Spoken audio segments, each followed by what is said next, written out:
अस्सलाम वालेकुम जी। तो मैं उम्मीद करता हूँ आप सब खैरियत से होंगे, फिट फाट होंगे और खुशबाश होंगे। तो मेरा बेटा जो आज का हमारा टॉपिक है वो हमारे पास है रोलिंग फ्रिक्शन। कि हमारे पास जो रोलिंग फ्रिक्शन है वो हमारे पास क्या होती है।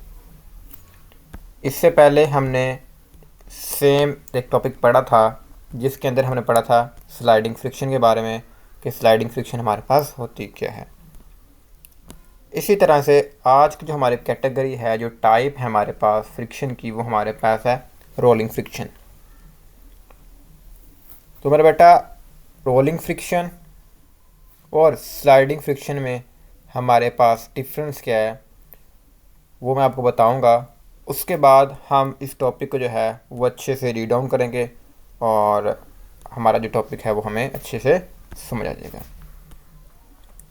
तो स्लाइडिंग फ्रिक्शन के अंदर पढ़ा था हमने कि हमारे पास स्लाइडिंग फ्रिक्शन वो होती है, एक सरफेस हो और उसके ऊपर जो दूसरी बॉडी है, जो उसका जो सरफेस है, बॉडी जो है, लाइक मेरे पास एक बॉक्स है, वो इसके ऊपर जो है वो स्लाइड करे, इसके साथ रगड़ खाए टोटली तौर पर। यानी इसका जो सरफेस, टोटली सरफेस जो है, ये जो सरफेस टोटली है, ये पूरा सरफेस इसके साथ एक रगड़ रगड़ खाए। और ये जो सरफेस है, दिस वन, ये जो सरफेस है, ये इसे एक ओपोजिशन प्रोवाइड करे जो कि इसकी मोशन को रोके। तो ऐसी जो फ्रिक्शन होगी वो स्लाइडिंग फ्रिक्शन कहलाएगी। अब आती है बात रोलिंग फ्रिक्शन की। तो रोलिंग फ्रिक्शन में हमारे पास होता क्या है कि हमारे पास कोई सरफेस है, उसके ऊपर जो बॉडी है वो स्लाइड नहीं करती, वो उसके ऊपर रोल करती है। लाइक मेरे पास बॉल है तो इसके ऊपर वो रोल होगी। तो अगर हम यहाँ पे बात करें, देखें, तो हमारे पास इस जगह पर ये टोटली बॉडी सरफेस इसका रोल, इसके स्लाइड ऐसे घिसेगा नहीं, ऐसे ऐसे घिसेगा नहीं, वो इसके ऊपर मूव करेगा। यानी सिर्फ एक पॉइंट टच करेगा। लेकिन यहाँ पर ये रगड़ खा रहा था, ये जो बात है इसके ऊपर रगड़ खा रहा था, घसीटा जा रहा था। लेकिन रोलिंग के अंदर हमारे पास इस तरह से नहीं होता, वो इसके ऊपर मूव करता है और ये जो इसका पॉइंट है ये सरफेस से सिर्फ टच करता है।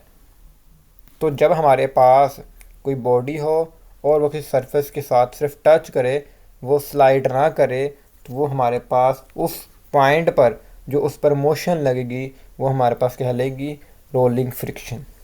और जब कोई सरफेस हमारे पास उसके साथ रगड़ खाता है टोटल तौर पर, तो वो हमारे पास क्या कहलाता है जी, स्लाइडिंग फ्रिक्शन। अब नंबर 2 पर जो चीज़ है मेरा बेटा वो ये है कि हमारे पास रोलिंग फ्रिक्शन को स्लाइडिंग फ्रिक्शन के ऊपर अबूर हासिल है, इसकी बढ़तरी ज़्यादा है। क्यों?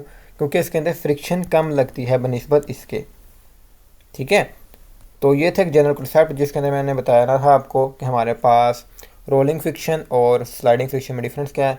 अब हम इसको जो है वो डिटेल से पढ़ते हैं, इसके बारे में देखते हैं कि हमें यहाँ पे क्या बताया गया। तो जैसे यहाँ पे लिखा गया जी, the static and kinetic friction which we have study so far in the sliding friction. हम लोगों ने काइनेटिक और स्टैटिक जो फ्रिक्शन थी उसको स्टडी किया था, किसमें, स्लाइडिंग फ्रिक्शन के अंदर। There is another type of friction which is called rolling friction. एक हमारे पास और टाइप है फ्रिक्शन की, that is known as rolling friction. When an object roll over a surface, जब कोई ऑब्जेक्ट जो है वो रोल होता है किसी सरफेस के ऊपर, द फ्रिक्शन प्रोड्यूस्ड, वहाँ पर फ्रिक्शन लगती है, इस कॉल्ड रोलिंग फ्रिक्शन। तो वहाँ पर जो फ्रिक्शन होगी that is known as rolling friction. The idea of rolling friction is associated with the concept of wheel. हम लोग इसको जो स्टडी कर सकते हैं किसी कंसेप्ट के साथ, जो व्हील हमारे पास टायर होता है गाड़ी का, उसके हिसाब से दे सकते हैं। तो ये देखें, ये हमारे पास यहाँ पे रगड़ नहीं खाता, ये सिर्फ इसके ऊपर मूव करता है। तो सिर्फ हमारे पास इस पॉइंट के ऊपर जो फ्रिक्शन लगती है वो हमारे पास कहलाती है रोलिंग फ्रिक्शन। अगर ये इसके साथ घिसटाया जाता है हमारे पास स्लाइडिंग फ्रिक्शन कहना है। जैसे कार को हम ड्रिफ्ट करते हैं तो वहाँ पर जो रगड़ लगती है वो स्लाइडिंग फ्रिक्शन है, बट जो टायर मूव कर रहा है वो हमारे पास रोलिंग फ्रिक्शन है। In our daily life, we observe that body with wheels face less friction as compared to the body of size without wheel. अगर हमारे पास व्हील नहीं होगा उस पर ऊपर क्या लगेगी, ज़्यादा फ्रिक्शन लगेगी, और यहाँ पर हमारे पास क्या है जी, कम फ्रिक्शन लगेगी। Ball bringing also play a same role in as is playing by a wheel. वह जो हमारे पास बॉल ब्रिंगिंग है, हमारे पास जो बॉल लाइक कोई बॉडी जो है वो बॉल की तरह मूव करती है, वो सेम ही रोल अदा करती है जैसे कि हमारे पास व्हील अदा करता है। Many machines in industries are design with ball bringing so that the part of the rolling ball bringing and friction greatly reduce, तो वहाँ पर क्या हमारे पास फ्रिक्शन क्या हो जाए, कम। The rolling friction is about 100 times smaller than the sliding friction. अब ये बहुत इंपॉर्टेंट क्वेश्चन है कि हमारे पास जो रोलिंग फ्रिक्शन होती है वो अबाउट 100 टाइम्स लेस देन होती है किससे, स्लाइडिंग फ्रिक्शन से। क्योंकि इसकी रीज़न एक ही मेरा बेटा, क्योंकि यहाँ पर एक जो फोर्स है वो सिर्फ किसी एक सर्टन पॉइंट पे लग रही है, लेकिन स्लाइडिंग के अंदर ऐसा नहीं होता। तो इसलिए हम कहेंगे कि हमारे पास जो रोलिंग फ्रिक्शन है वो क्या होती है, कम होती है स्लाइडिंग फ्रिक्शन से, इसलिए ये ज़्यादा इंपॉर्टेंस रखता है। अब अब रीज़न दी उसने वो जो मैंने बात की आपसे, अब वो यहाँ पर उसने रीज़न बताई हुई है कि the reason of for the rolling friction to be less than the sliding friction is that there is no relative motion between the wheel and the surface over which it's rolled. उनके दरमियान relative motion नहीं होती, ठीक है, तो इस वजह से उस पर क्या है, फ्रिक्शन कम है। अब ये का चीज़ है मेरा बेटा, ये भी समझ लो। देखो जब ये बॉडी इसके ऊपर मूव कर रही है ना, यहाँ पर ये जो बॉडी है यहाँ पर मूव कर रही है, तो बॉडी आगे को मूव करना है, तो ये इधर, अगर बॉडी इधर को मूव कर रही है तो ये जो सरफेस है ये इस तरफ मूव कर रहा है, ठीक है, तो ये रिलेटिव मोशन में है।